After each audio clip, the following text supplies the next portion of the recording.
Welcome everyone. Hello and good afternoon. How's this for a Monday afternoon at the Funkatorium, right? 100 of my most favorite people in all of Asheville. Thank you so much for being here at Policy on Tap. I'm Casey Gilbert. I'm the Vice President of Public Policy for the Asheville Area Chamber of Commerce. And I want to thank you all so much for taking time out of your schedules to be here with us today. We've got a light program today. My vision for today was getting you all connected to each other and getting you all connected to our policy agenda. But first and foremost, I want to kick off with a big thank you because we could not do these events without the generosity of organizations around Asheville. And first and foremost, the Funkatorium. The doors are back open. Let's give them a big round of applause. I was just telling one of the Wicked Weed folks the story about the first time I was ever in this room, and it was when I just moved to Asheville. It was an Explore Asheville event for the U.S. Open. I think they were showing the women's semifinals or the finals event for the U.S. Open in New York. And I came here and I met new friends, and I sat in this beautiful room.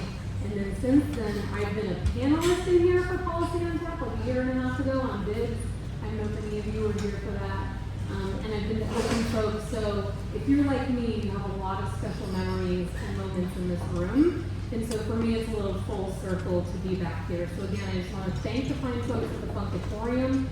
First drink is on them, and then we encourage you to please stay afterwards, have another drink. The kitchen's open, so if you guys want to stay and hang out and grab food, we would encourage you to do so. We've also had an amazing and loyal and generous sponsor who has seen us through so many Policy on Taps, and that is Ask Law. Alan Stahl and Kilborn, putting the A in Ask Law. I want to call Derek to say a few words as our sponsor. And don't forget to see July and grab some awesome swag. She does not want to take any of that home, so please grab some hats, grab some socks, grab some koozies. Derek, thank you so much for all that you've done for Policy on Tap. We appreciate you. Say a few words to these fine folks. Thank you, Casey. Thank you to Chamber, thank you to Casey, thank you to Wicked Weed. Thanks for all the folks that have showed up this afternoon. In true Asheville style, I will try to one-up Casey with how long I've known Wicked Weed in this space. As the beer lawyer in North Carolina, Wicked Weed was one of the first clients that I took from the very beginning. So 4 people in the room trying to come up with a name, forming an LLC, forming a location. Fast forward about a year, and they look for a place for their barrels just to stay. These barrels in this room, all this was barrels and some office space. And they decided they were going to actually make some beer down here, so we made a brewery. And the guys wanted to see if we could put the tap room in it. They're like, maybe that's too close to our pub. We're going to cannibalize ourselves. Like, let's just try it out, see what happens, and the rest is history. South Slope blew up, and you can have 2 and 3 breweries owned by the same company within blocks, and it still works. Our firm has been a very happy sponsor with this program, Policy on Tap. Since the beginning, it's been a lot of fun for us, and we enjoy our relationship with our sponsors as well as the Chamber. We've been in this city for a long time. We've been branded as Ask Law for 5.5 years. We've got 20 plus attorneys, and pretty much anything that has to do with business, we're happy to help you. If it feels like Asheville, we probably do it. So beer, music, outdoor gear, anything like that, and we are your folks. Thank you for being here today. Enjoy. I'll turn it back over to Casey. Thank you so much.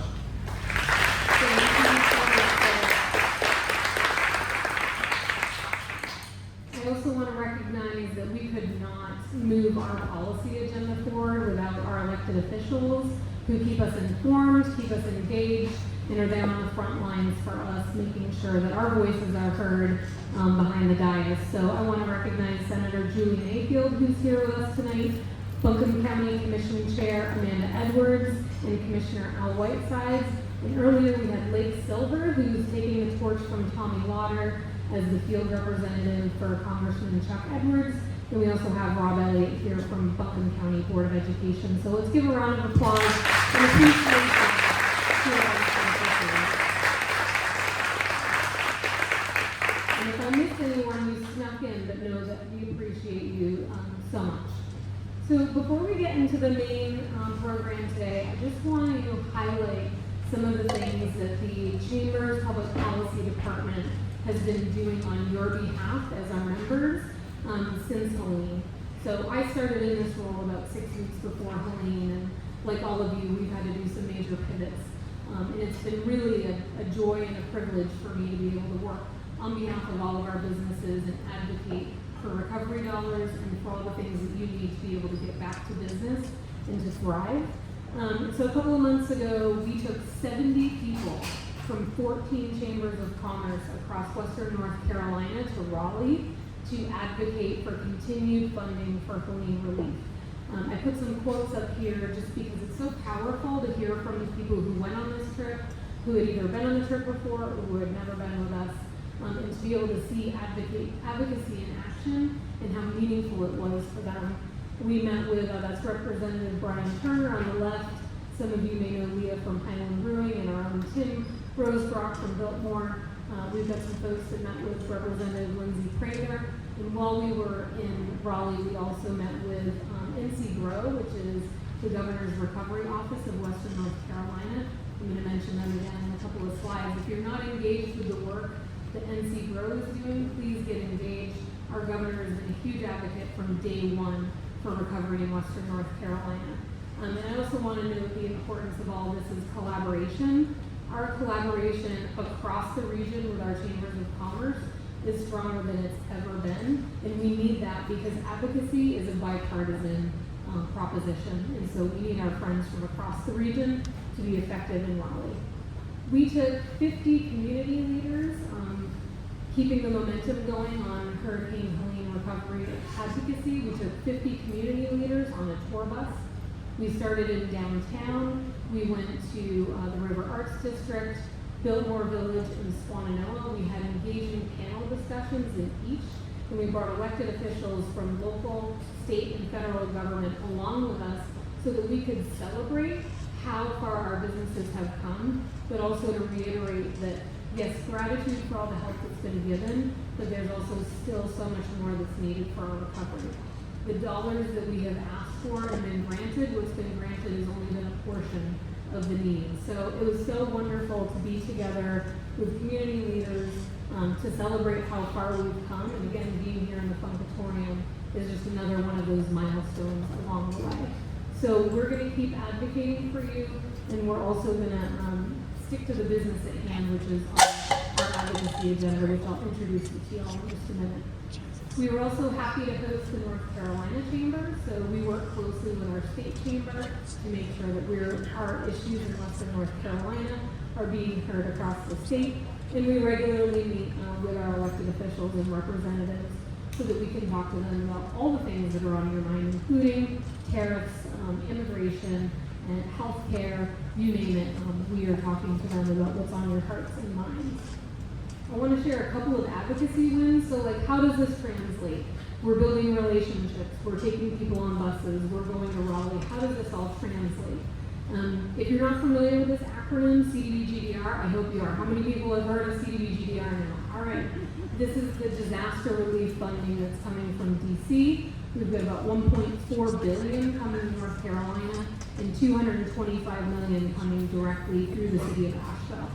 And looking at the allocations in the city of Asheville, they had put $15 million aside for small business support.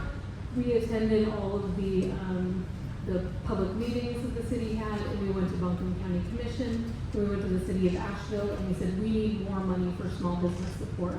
So it wasn't just us, it was a merry band of advocates saying we need more money for small business support, and we were able to get an additional $2 million.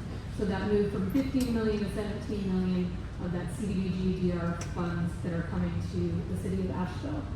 And then secondly, and this is an important one, this bill, House Bill 1012, this just passed unanimously through the House in Raleigh, but it needs support from the Senate. So what can you all do today? You can call Senator Berger, and you can also call our other senators Julie Mayfield is a huge supporter and advocate for this, but we need the Senate to take this up as a standalone bill. It can not get snagged up in the budget, so today, if you do nothing else, leave here today and make sure that you contact Senator Berger so that we can get this Disaster Recovery Act taken up as a standalone bill. There's $500 million that's on the line. 60 million of that is small business grants. So this is essential that we get these funds for Western North Carolina. So beg and plead of you, this was a ton of advocacy work on behalf of the Western North Carolina region. The House did what they could do, and now we need the Senate to take this up as a standalone bill. So this is advocacy in action, your chamber working for you. I mentioned the WNC Grow NC. If y'all are wondering, okay, we've got all this money, $1.4 billion coming from the federal government into the state. We've also had money from FEMA and so many other places. How is that money being spent? There is an awesome dashboard. I know it's like overwhelming to think, where did all of these millions or billions of dollars go? They have an active dashboard so that you can see how this money is being used to repair and replace housing, for economic revitalization, and to address all those recovery needs. So I would point you in the direction, if you haven't already been, please go to wncrecovery.nc.gov. They've got all of these engaging interfaces where you can see real time how that money is being spent to help Western North Carolina. If you're not already signed up, this is the way that we communicate to our members, is through the Summit e-news. So if you're not getting this newsletter, please let me know and we'll get you signed up, because this is how you can find out about all the late-breaking policy news, all of our amazing upcoming policy events. So please do sign up for the Summit e-news. So, our program, is everybody ready for our policy agenda? Can we get like a drum roll in the room? Woo! All right, so our policy agenda was informed by a member survey. So I just want to thank you if you are one of the 200 people that filled out our member survey to inform our advocacy agenda. I want to thank you. As somebody who's new to the chamber and new to this role, I was so heartened to see the engagement in this survey. So we took the survey data and brought it to our advocacy and policy committee, and then they vetted our policy agenda and it was approved by our board of directors. So our four policy agenda items, or four issue areas, are housing, infrastructure, resources and support for businesses, and workforce development. And don't worry, you don't need to read all those words on the slide. There are policy agendas all around the room. And when we end the program, I'm going to ask you to engage. And if you look around the room, we have these black poster boards. Each one of our policy agenda issue areas are represented on these poster boards. And so we're going to ask you, what does success look like? We want you to weigh in on our policy agenda and give us some KPIs so that when we look back a year or two from now, we can come to our members and say, here's the value that we brought to you in each of these areas. So our Advocacy and Policy Committee, as I mentioned, has helped formulate this policy agenda, and we've been thinking very thoughtfully about how this committee is going to move this agenda forward and who we need to have on this committee to advocate on our behalf and make sure that we are showing value and that they are being good advocates as well.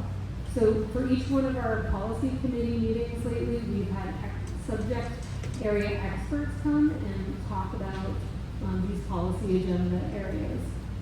And I'm so excited because we've had a massively full boardroom every time, and we've been working to shape our policy committee. And tonight, I'm going to introduce you to our new slate of advocacy and policy committee members.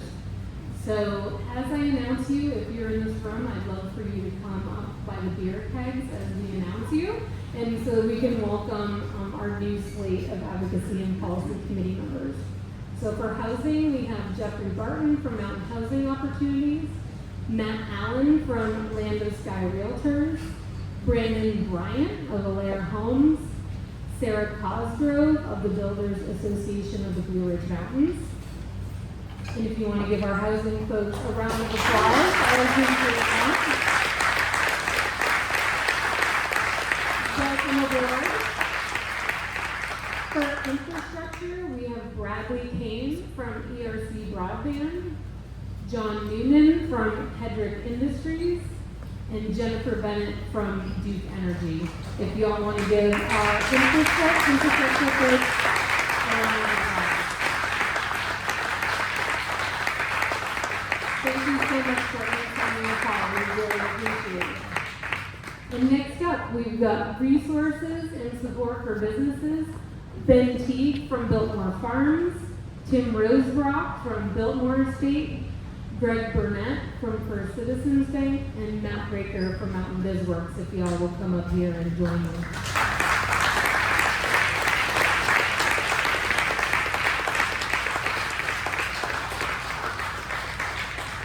And I'm going to have Greg stay up here. Thank you so much, gentlemen. And then for workforce development, we've got Tim Blanco from the YMCA of WNC, Graham Fields of Advent Health, Rachel Sossaman of Mercy Urgent Care, and Deborah Bailey of AV Tech. If we can give our workforce development folks a round of applause.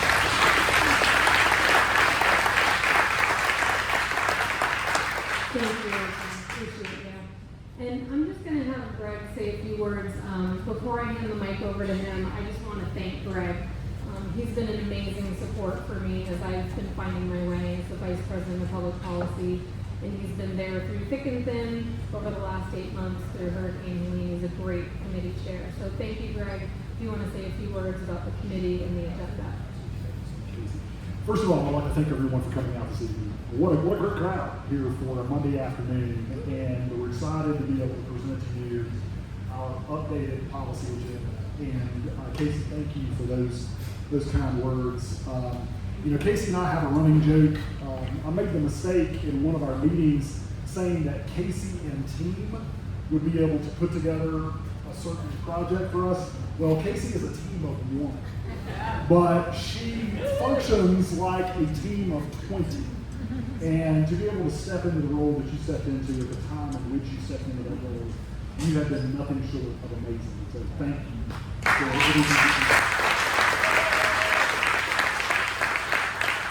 So, as Casey mentioned, we really tried to align our committee this year to drive our agenda forward, given the relationships and the expertise that they have in certain areas. There's a lot of work to do. We had a lot of work to do prior to September of last year, but we have even more work to accomplish now.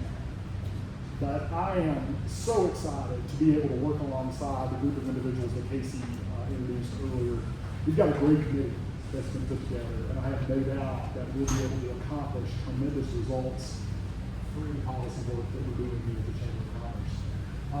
I was talking with my wife earlier today, and it's one of those conversations, okay, what time are you going to be home tonight? I said, well, I've got an event that I'm going to with the Asheville Chamber. And her response to me was, they are extremely active. And she's right. Our Chamber of Commerce is unbelievably active. And what's interesting is you only see about half of it, of all the work that is being done by our chamber. So I applaud not only you, Casey, but the entire staff of the Asheville Chamber for the work that they're doing, the way in which they represent our community, and again, all the work that we're doing specifically in the policy space to drive this agenda forward. Thank you to our committee. Thank you for allowing me to put the squeeze on some of you to ask you to join. But everyone that I called and explained, here's what we're trying to accomplish. This is what the agenda looks like. We really need your help. There's not a single person that said that. They all wanted to push this forward.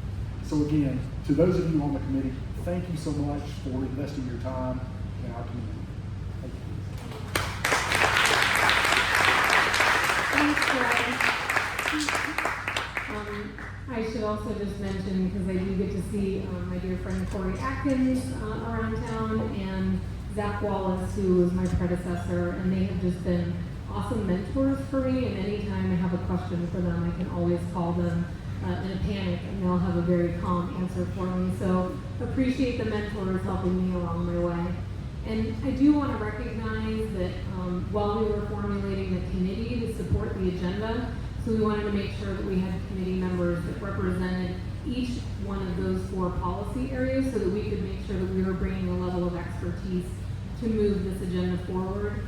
They are standing on the shoulders of all of the advocacy and policy committee members that came before them. And when I reached out to them to say, hey, we may have you on as a voting member of the committee. We may also ask you to stay on as an advisory member. Not one of them said we do not want to continue on as an advisory member. So everyone who has been participating in this committee, who helped us develop our agenda and has been with us all along, we want to say thank you. If you are on this list and you are in this room, would you please raise your hand and be recognized as our advisory members? Thank you so much. We really appreciate that. So we will call on these folks for their expertise and to help us to continue to move this agenda forward, to attend our meetings, and to be a part of what we're working on. So as I mentioned, my goal today was really twofold. One is to make sure that you are all getting connected to each other. I've just been feeling this energy building over the last couple of months as we kind of like poke our collective heads up from what we've all been through over the last 8 months. And I felt this sense of urgency of like connecting with others and having conversations. So today I wanted to keep the program light, introduce you to what we are all doing at the Chamber of Commerce and the Policy Department for you all. But mostly I want you to get connected with each other, and I want you to get connected to our policy agenda. So I'm going to leave you with this prompt. And when I say leave you, it means stay here, talk to each other, drink beer, don't leave. We don't want you to go anywhere. But the prompt is, what does success look like? In order for the Chamber to achieve our agenda, we need to know what you want us to do for you. We don't exist without you. So we need to know what is on your hearts and minds. When it comes to infrastructure, what is success going to look like? When it comes to parks and greenways and roads and bridges and broadband, what does that mean a year or 2 years from now? What will we have done as a chamber for you? Where you will say, thank you, Chamber. Thanks for doing that for me. When it comes to workforce development, making sure that we have affordable health care, affordable child care, what is on your hearts and minds? So as I leave you, we're going to do a little old school exercise here. Grab a Post-it note, grab somebody who you know who wants to talk about housing, and get over to these boards. And please, I don't want to leave here today with one single piece of black showing on any of those poster boards. I want them to be covered in Post-it notes with your thoughts telling us what does success look like if we achieve our policy agenda for the Chamber. So I just want to leave you again with a note of gratitude. Thank you for all of you for showing up for us over the last 8 months. Thank you for being a member of the Chamber of Commerce. You all are the Chamber of Commerce. Thank you for believing in me for doing this work, and thank you for giving a warm welcome to our Advocacy and Policy Committee members. And make sure that you mix and mingle and meet and thank your elected officials. It is harder than ever to do policy work. And so make sure that you meet them with gratitude, say thanks, and please get involved in our agenda. So thanks for being here for Policy on Tap. Get connected to each other and to our agenda. Thank you so much.